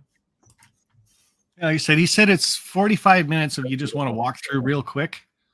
But he's saying you need at least an hour and a half to really take in the whole layout itself. And then if you're going to take pictures and video and stuff, you could be there a good 3-4 hours. So yeah, I'm actually excited to see this layout. It looks spectacular. It wasn't on my radar. I didn't know anything about it, but it looks like quite the layout. Their open house is, here we go, May open house, Sunday, May 19th. I think they charge $8. Yeah, $8. Kids are free. I think we're getting in for $5. Oh, that's good to know. I didn't know that. It looks like a really, really fun layout to see. And as I said, it's Bethlehem, Pennsylvania, which is, how far is that from where we're going to be? Well, from Reading, it's 43 minutes, and from Hamburg. I say it every time too, but from Hamburg, it's 50 minutes. So. Okay. Roughly nice. an hour. Nice. And so I'm very excited. Now, the other thing there too is it says open until 5. And that night, Sunday night, they are staying open until 8:00 for our group. So excellent. And if anyone here is within earshot of Bethlehem, Pennsylvania, and has seen the layout, I'd love to hear your thoughts. And if you haven't seen the layout, or if you want to come see it again, I have a page. Actually, I'll go to that too if you don't mind. If you go to miniprints.com and then /meet and greet. Let's see if I can get it up here. There we go. I put up a sign up page. And there are 22 spots available, 20 spots now because the first 2 just booked out. And then you can just click on the 19th here and pick your time. Didn't you say there was a promo code to use to save $10? Oh yeah, that's true. Thank you. Sparky 107 So if anyone wants to get scanned and they're part of your YouTube meet and greet group or are watching, just type, if you go and you book your time, you enter all that information, and then there'll be the next screen, I think, will ask for a promo code. Just type in your name, Sparky 107, and you get $10 off. There you go. Yeah. Now that's another thing with the meet and greets too. Is you don't have to come Friday, Saturday, and Sunday. You can just come on the Sunday if you want. So if you just want to come to the club and check it out, get in for a decent price and stay extra long and get scanned by Bernard, you can do that just on the Sunday. You don't have to take, you don't have to participate basically in all the events. It's my holiday basically. I just put it out so everybody else can join me. So who does can. So where do people get tickets for the Bud RDC? That is, see, I'd have to bring all that up, and I don't want to. I've already got 3 screens open. Just tell me, and I'll put it on the screen. Well, just go to one of my 3-minute videos. Okay, so hang on. All the links in it. It says, "Are you coming?" Basically. Okay, so we go to YouTube.com, and then we find Sparky 107. Oh God, I'm not going to tell you what comes up on screen when I type that. Okay. Present. Let's just see. Share screen. Sparky 107 share. Okay.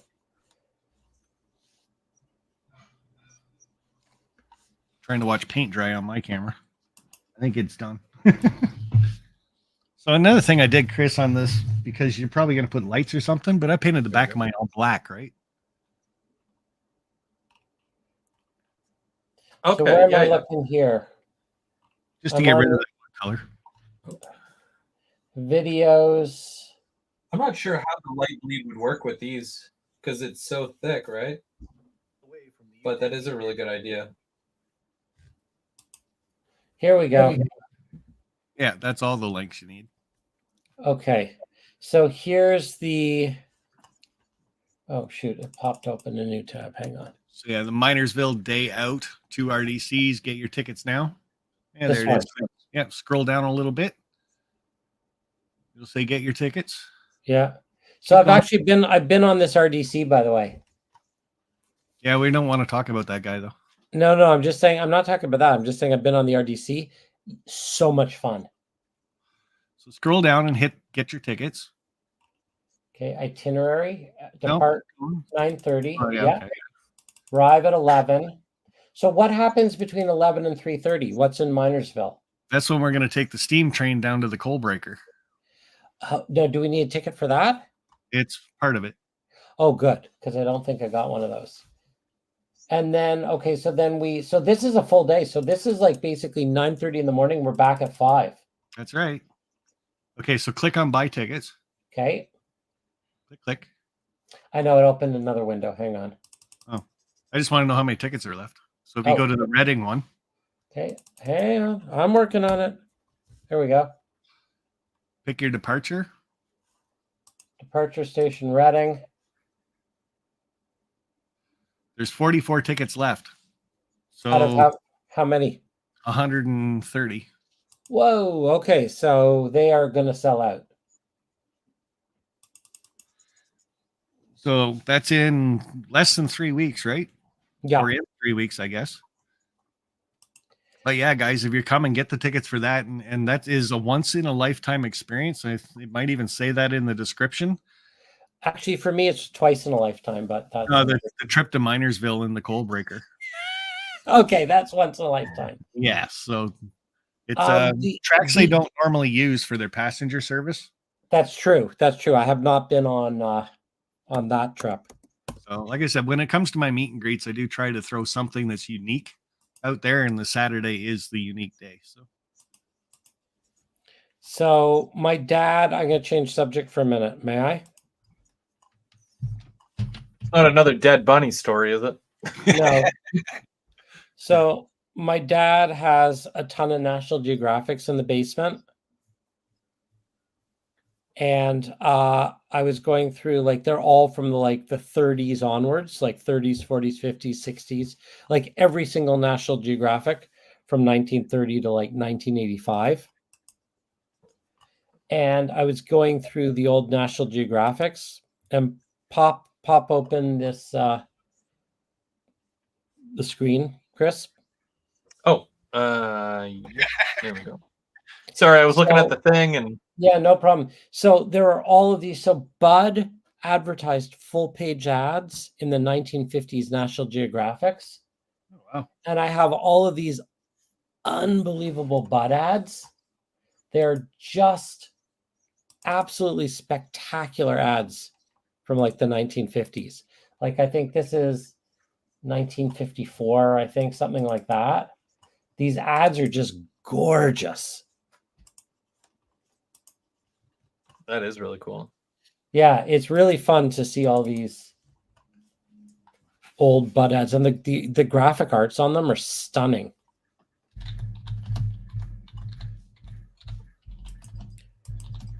Good evening, Ray.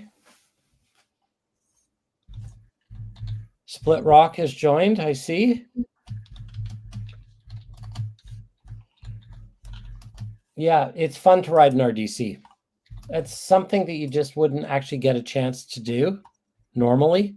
Like, I think there's like maybe one in North America still running, like as an actual, like not a tourist railroad. Via Rail has one, but I think it's owned by Rapido guy, Jason.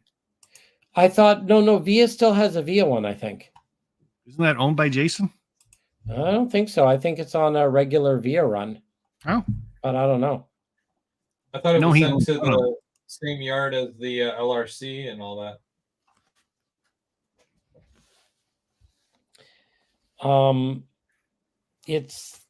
They're pretty amazing. They're noisy, but fun noisy. All right, Chris, you got to make yourself big screens. I want to know what you're doing. You look like you're picking an individual bricks. I'm totally doing individual bricks. Yeah. Really? Yeah, I went there. So, like, with a toothpick, basically, because I've got about 3 colors here. So I scribed a little bit, with the wife's nail file. She don't need this back. I took a little bit of the red off, and then I went in with individual colors, kind of going throughout the brick there. And then you got to put the wash over top of it and all that. But it kind of looks like, I think this one looks more noticeable with the little brown. Oh, wow. And I'm just using a toothpick to do that. Just taking my time with it and going brick by brick kind of deal. And going through with a couple of different colors, bright, dark, medium. And if you guys want to know the colors that I'm using a raw umber, which is like a dark brown, the light brown, which is a burnt sienna, and then a bright color, which I use terracotta. It's more of like an orangier look to it. Now, are you working off of photographs, Chris, or are you kind of making it up, or making it up as I go? Nice. So just a question then, do you have to pick off the previous color to put on that color, or can you just go over it? I'm just going over it. Are you? Huh. Yeah. It's the dark is easier to see, but then once you put the wash over top of it, it really it blends them.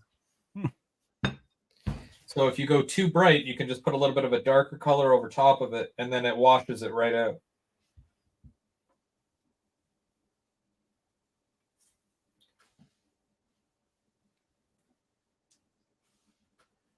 But yeah, it's obviously when you got the sections that are like pure brick, it does take a little bit longer. But I think that once you put the wash over it, it'll look really nice and it'll blend really well.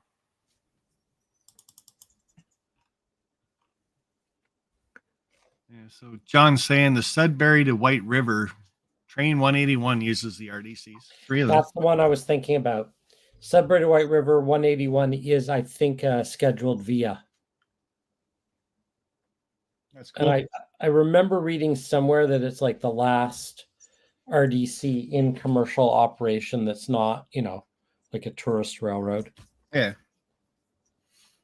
Oh, did I tell you I saw my very first Charger on Thursday? Siemens Charger. I haven't seen them in person yet. That's crazy. Oh, it is a really pretty train set. Yeah. They look futuristic. My niece goes to university in Ottawa, and she was telling me that she jumped on one to come into Toronto like a week or two ago, and she got on this thing, and she said to the porter or the conductor or whatever, "Oh, I didn't pay for business class," and he said, "No, you're in like regular economy." And she said the inside of the train was so nice that they thought that they'd upgraded her to business class. Oh, that's cool. Yeah. Yeah. Like apparently they're pretty impressive on the inside. They look futuristic on the outside. They're gorgeous. Well, Via's rail fleet now is all from the 50s, right? So yeah. About time they got an upgrade anyway. Well, they're very nice looking units in real life. One day I will have to hop on one. The only, I think they're are you on the Toronto to Ottawa run, Chris? As in, like, what stop are you? Like, are you near a Via stop or no? Not really. The closest one to me would be Fallowfield Station. How far is that? 20 minutes. Oh, okay, so that's not far. So if you went down to Fallowfield, you'd see one. Yeah. Well, we normally go out to Smiths Falls, which is it's a 45-minute drive, a decent drive through the outback there. And it's a CP yard. So we sit there and we normally watch the CP trains going through, and sometimes they do some local switching there. But then every hour to 2 hours, a Via rolls through. I haven't been rail fanning since the fall, so I'm yet to see these things in action. Yeah, they're impressive. It's on my list though. Yeah. I ended up scanning a guy in in Oshawa. So I was hanging out at the Oshawa Via station, and oh my goodness, like that's a pretty great place to go rail fanning. Yeah. You get CN. Yeah, it's funny. When you did your live on Wednesday, I didn't realize that George Taylor was your next guest. And then when I was talking to you, he texts me and he's like, "Stick around," because he goes to the Ottawa club, and I know him. And yeah, no, I thought that was funny. I was like, what are you doing here? And yeah, it was nice to see that you scanned him for the belt pack operator. Yeah, that's so cool. And I scanned a friend of his named Andre for the second figure, and I met Andre in Oshawa. Andre, I think, is that who you're talking about?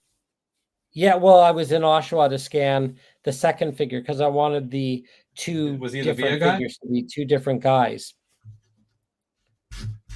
So that's I'd never rail fanned Oshawa before, but man, it's a hub of activity.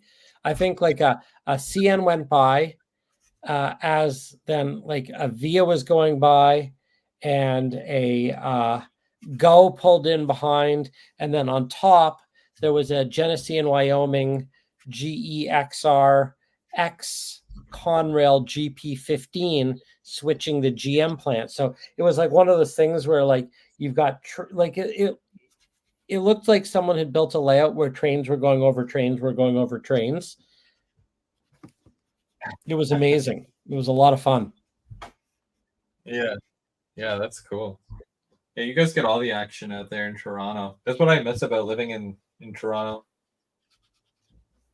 Well, Oshawa has Toronto beat, that's for sure.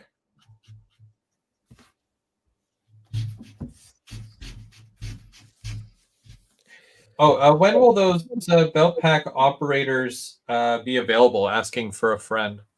Well, funny you should mention, because tonight's, and I didn't quite get around to it, but tonight I was going to paint. So this is figure number 2. So this is Andre. George has been painted. Oh, nice. Andre needs to get painted. I was going to do him tonight, but I'll do him tomorrow. And my plan is to list them on Monday. Oh, nice. Okay, so those will be up on your website on Monday. Correct. That's my goal. Okay. Sounds good to me. Yeah, that's tomorrow's activity. It was going to be tonight's activity, but then so I'll paint them up. I'll paint them up tomorrow. Makes sense. Yeah. Yeah, that's cool though. You did a really good job. You can see the difference in the printer because you said how you use the new printer or scanner. Yeah. For form. Yeah. The details. It's the detail on the new scanner and then the new printer at the highest resolution is just a kick up. Like it's so much better than what I was getting 4 years ago. Mm-hmm. Even like 2 years ago. And I know it's kind of silly because I know I've had you on the channel before, and I know that you've been doing a lot more tours in the US and definitely expanding. But if you guys don't know who Bernard is and Mini Prints, please check out the website because he has a lot of great detail stuff that I've used on my layout as well. Just it takes your detail to the next level. So actually, what I'm going to do right now, I'm going to get going soon because I got very excited. Clarkson's Farm is season 3 is on. I think we're going to start that tonight. Sounds good. Sounds good. I really enjoyed season 1 and 2. I don't know. Have you seen that show? It's really funny. Which one? Do you know Jeremy Clarkson? He has this car show called Top Gear. British guy. He bought a farm and he knows nothing about farming.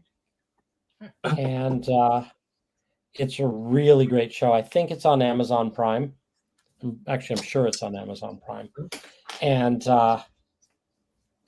he's pretty funny. I'll have to check it out. Definitely worth doing. Here, while I'm here, I'm going to take a minute away from the kit, and I'm going to do a quick dry brush just to show you some of the details on Andre.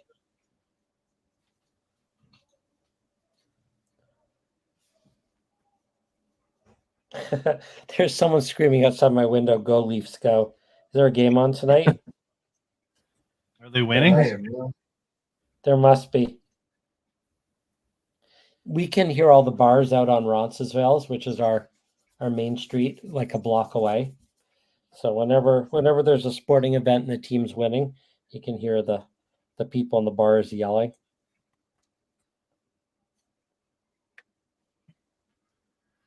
Henderson's not open at night?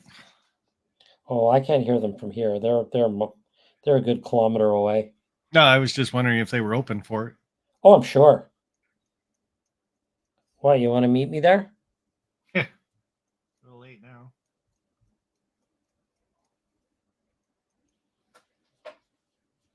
Is it about a 45-minute drive for you? Yeah, about an hour. An hour? Okay.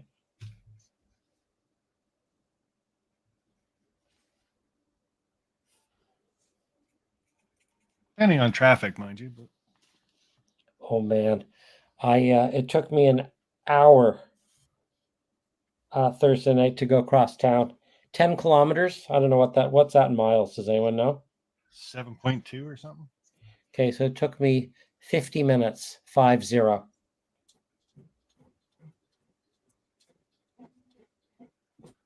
It's crazy. Definitely don't miss that Toronto traffic. Oh, that's for Well, now that Holly has a horse, I think there's got to be some sort of exit the city strategy. Get out of town.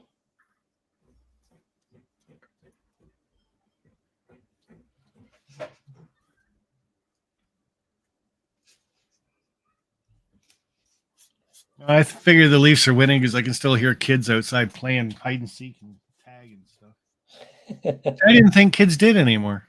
It's kind of neat to hear it. Kids aren't supposed to be outside playing. They're supposed to be inside on their devices. Yeah, I know, right? Okay, I don't know if you guys are going to be able to see this, but I will hold it up. Oh, here, let me go full screen for you here. Okay. So I just did a quick dry brush. So this is George's friend Andre. It's probably pretty crappy, but you can start. This is HO scale, and you can see.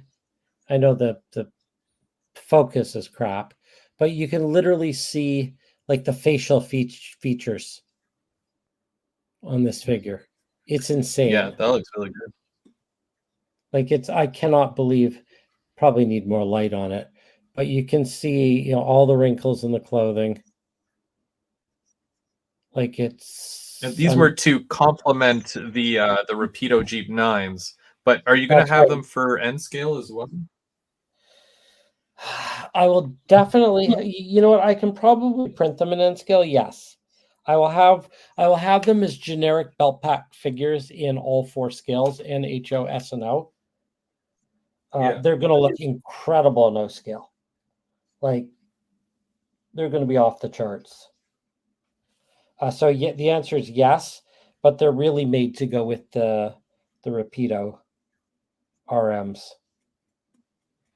which I have one, and they're unbelievable units. Yeah, it must be nice to have friends. Which one did you get? I got the RM GP 9 RM and Slug. I don't know what road number. I'd have to look up the road number, but I got the Mother and Slug. I was very on the fence as to which one to get.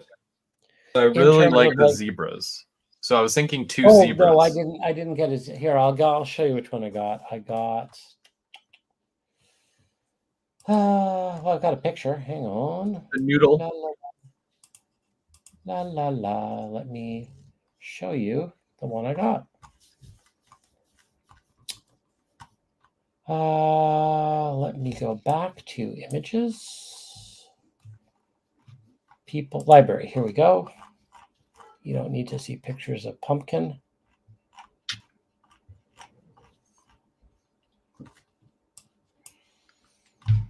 Here we go. Present. Oops. Share screen. Window. Share. There we go. Pictures in the basement. 7210. Ooh. And there's George standing in front. And if you want to see what the slug looks like, hold on.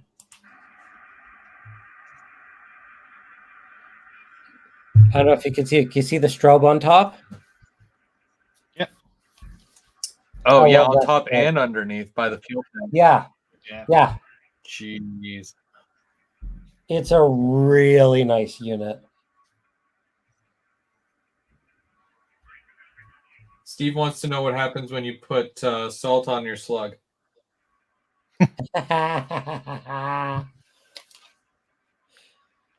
So there's the mother.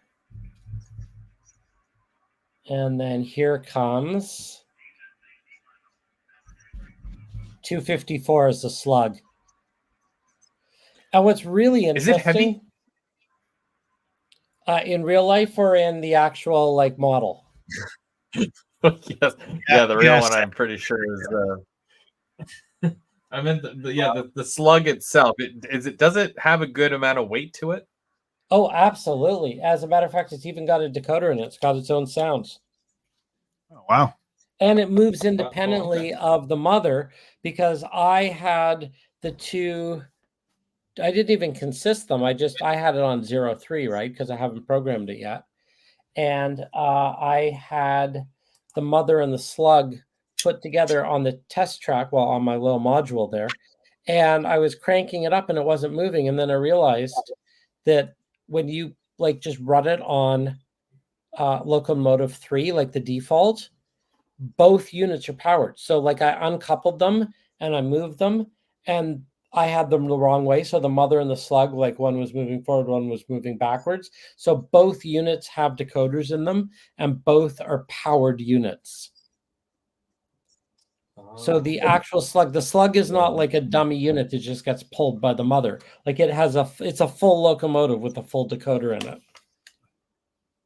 I wonder if Rapido's got that geared all the way down to 15 miles an hour top speed. They do when you've got it in. So if you hit F14, which is the switching mode. Yeah, it's what you need to do to get the flasher on it. There's one thing I would have done differently, but if you hit F14, you get the strobes on, and you hear the sounds there. Yeah. Hang on. It's like crew chatter almost. Yeah.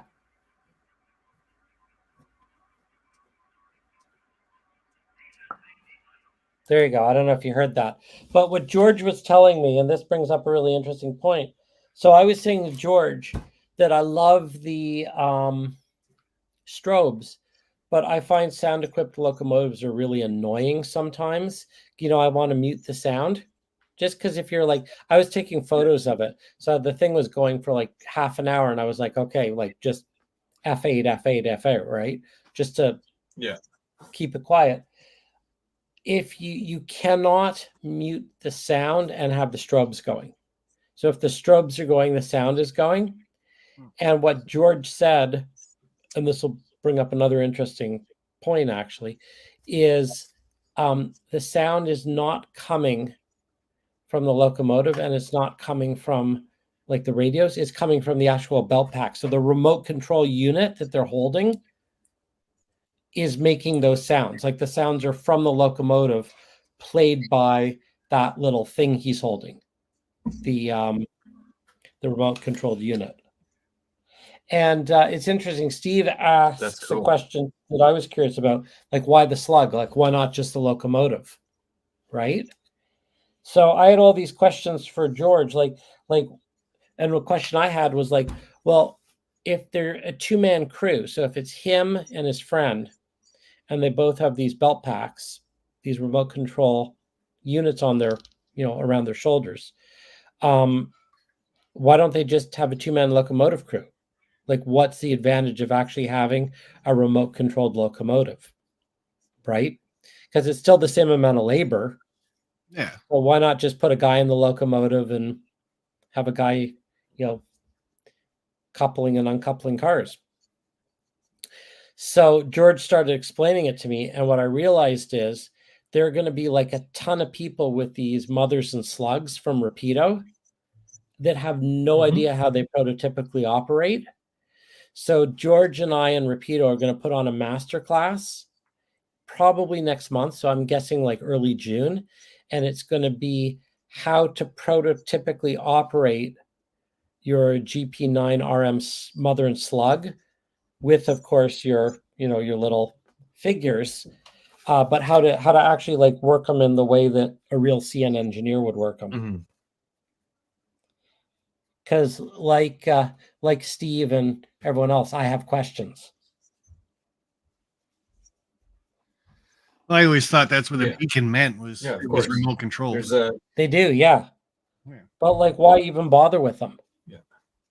And like, I was wondering the same thing that Steve said. Is like, how come they don't just have the locomotive? Like, why do they need the slug?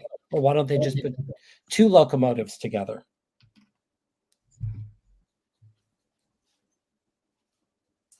That's a very valid question.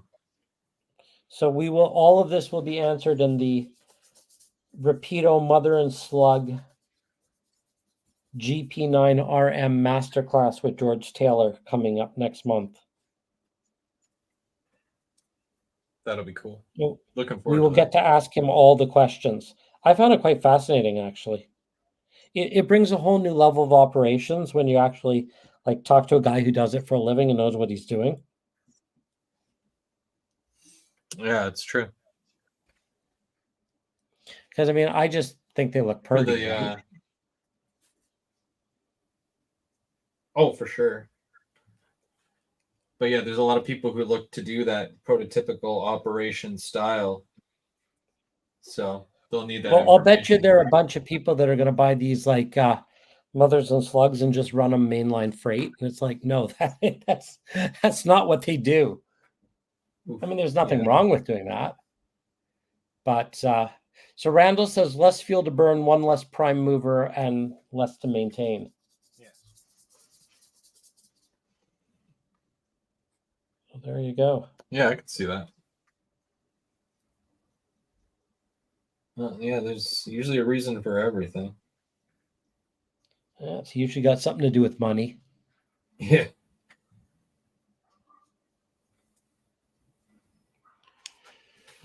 Well, I'm not seeing a bunny yet, guys. I might be the father to baby rabbits. Are you going to replace your beaver logo with a bunny logo? Father of baby bunnies? Yeah. I don't know. What I will probably end up having to do is if we don't see a mother bunny in 24 hours, I'll probably have to figure out where to take them and how to save them.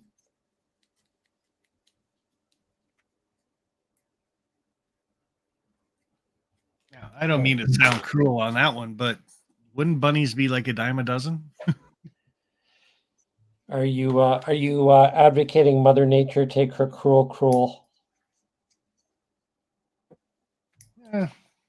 Yeah, no. I think they're going to give you a funny look if you make it feel like a. No. They there's a wildlife rehab place that encourages people to save animals, but I mean it is kind of Mother Nature. I mean if she's silly enough to choose downtown Toronto for her nesting, I just don't want to be the guy to kill bunnies. That's bad karma.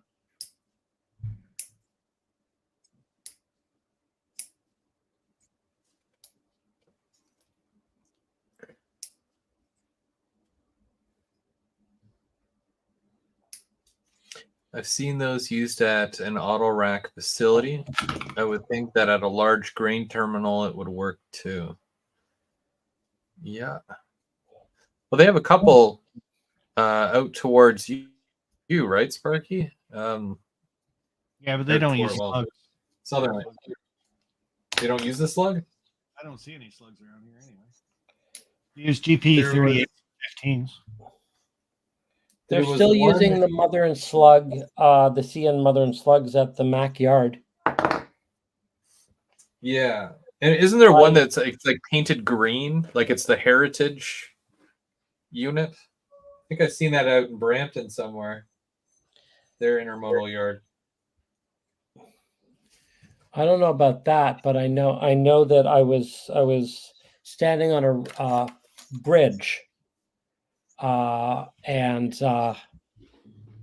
overlooking the Mac Yard 2 years ago. So I was going back in my photos and looking at I was on the Highway 7 bridge over the Vaughan Mac Yard, and there was this pretty much that exact unit. I mean, it wasn't 7210, but it sure looked like it. And it was a mother and slug, 2-man crew, and they were just building trains. So to answer Steve's question, I have motion sensor on the camera, and I get alerts on Bunny Cam every time anything moves out there. And I would think that Mom should be there by now, because usually when the sun comes down, that's when you see her in the back garden. And I have not been alerted to motion in the last 2 hours. So from 8 to 10, it's kind of slowly getting darker here. And I'm kind of wondering. I mean, I'll review the footage tomorrow morning, but I'm kind of wondering if maybe Mom had second thoughts. Your problem now. Yeah, exactly. Great, just what I needed, more kids. These ones you only have to look after for a couple weeks, I think. 3 weeks. Yeah, but 3 weeks from now, they become fucking teenagers. Oops. Did I just ruin your YouTube rating? Nah, no one watches this stuff anyways. Okay. If you swear on YouTube, do they give you a strike? They can. What's that? They can, depending on how you've got it rated. Oh, really? But due to that COPA thing that we went through like 3 years ago or whatever, I'm pretty sure we've all got our channels rated for not under 18. Yeah, I say not made for kids.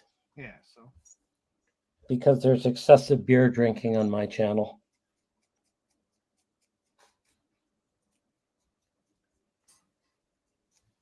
How was that peanut butter one? Was that decent or? So good. I kid you not. I'm probably the only person on the face of the earth that You drink does it not. cold, right? Oh yeah, yeah. I'm probably like one of the only people on the face of the earth that does not like peanut butter. Like I'm just not a peanut butter fan. Oh yeah, no, I'm right there with you. Peanut butter is gross really? unless it's like in a Reese cup or something. Yeah. Yeah, no, I've never like even from being a kid, I just never liked peanut butter sandwiches. Yep. But this beer was exceptional. Like it was so good that if the beers were a gift from a friend of mine, Dan in Maine, and if he said I had more of it, like come down and get it, I'd be like, yeah, I'm there. Like it was exceptionally good beer.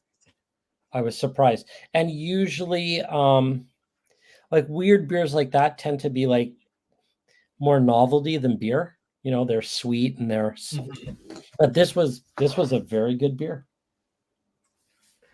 Yeah, I was taken back by that because of, I mean, peanut butter, sure, with fluff too, eh? You know, I think everybody was really kind of intrigued with that one, and that's why. Well, the minute I got it, I knew, okay, everyone's going to choose the weird one because, you know, watch Bernard throw up or get drunk or drink the high alcohol or the weird. Yeah, it really did taste like peanut butter, Derek. It really did. It tasted like peanut butter and it tasted like marshmallow.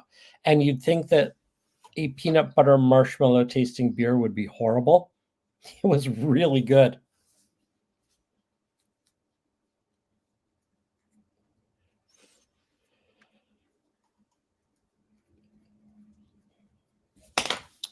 All right. My figures are primed and ready for tomorrow. And I think I've got a good grasp on my kit in terms of I know what I'm going to do with it, or at least I think I know what I'm going to do with it. So I think I'm going to go and start thinking about what I'm going to do with 5 baby bunnies tomorrow.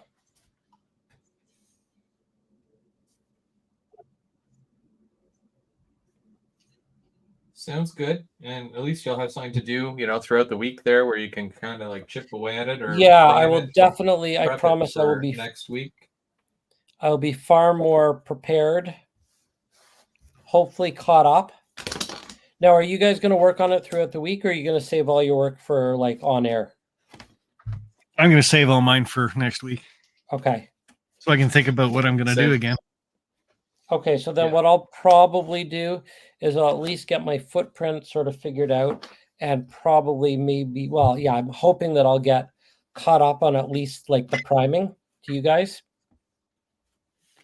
And that will be my goal. It's kind of fun. Like I like this notion of group build because not to complain, but the one thing that has suffered in the last 4 years is my actual modeling.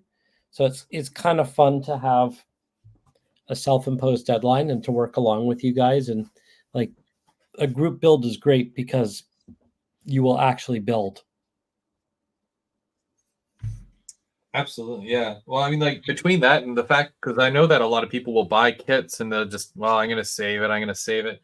Crack one Yeah. open. Like it's all part of the hobby. You don't have to necessarily have a layout. But it's Uh, scary.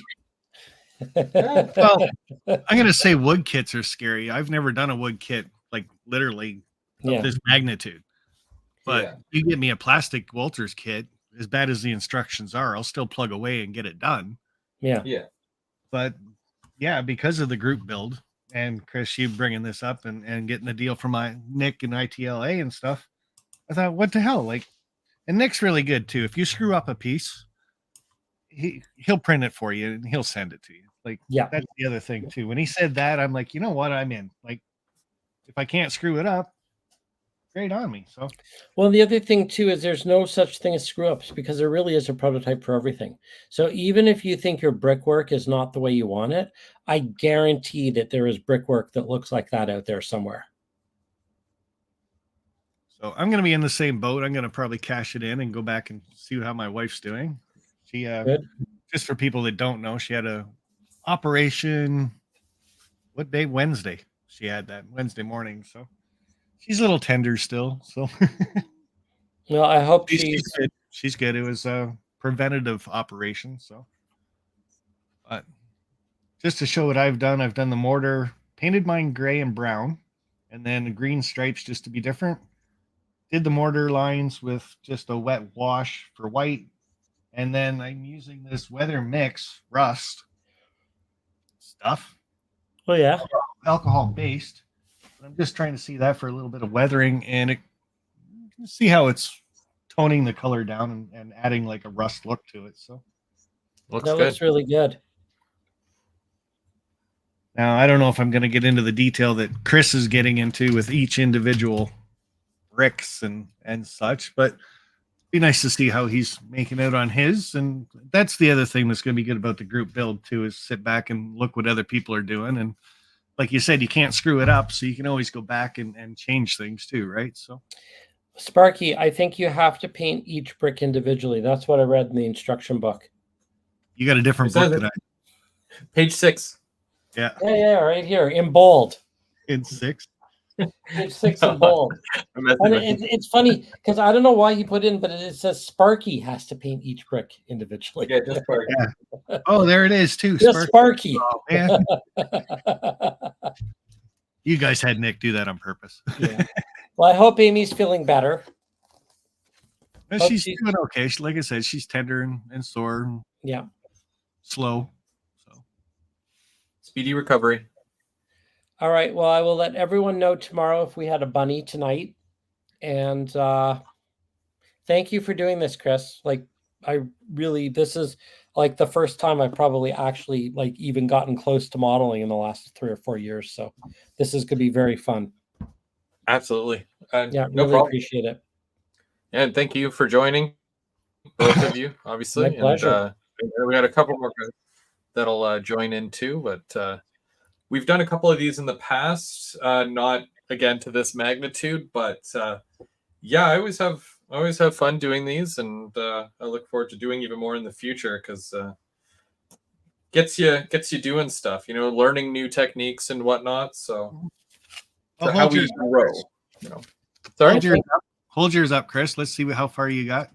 I can hold up like a piece. Or that's or all, just put the camera. It doesn't matter. uh, I'm interested in how that brick technique's really turning out. So Put yourself Okay, put fair yourself full screen there, Chris, so we can see it. so this is whoa. Okay. I know you can. That's the thing. That's why I tape mine in the back, just so if you do pick it up, it's not going to completely fall apart. Well, it's the darn. Ooh. Oh So, my God, that looks incredible. Jeez.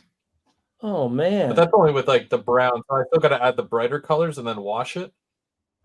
But yeah. That's really nice. See, I want to be a week behind now just to see how you keep going. Yeah, exactly. I might not actually do anything this week. I might go 2 weeks behind. That looks amazing. Awesome. Thanks, guys. All right. Good night, everyone. See you, Bernard. I'm gonna take my my reading to bed tonight and do a little midnight reading. I don't believe you. All right. Oh, Mrs. Mini Princess here. Do you want to come and say hi? Hey. I could get in trouble for that. All right. All right. Good night, everybody. Thanks again, Chris.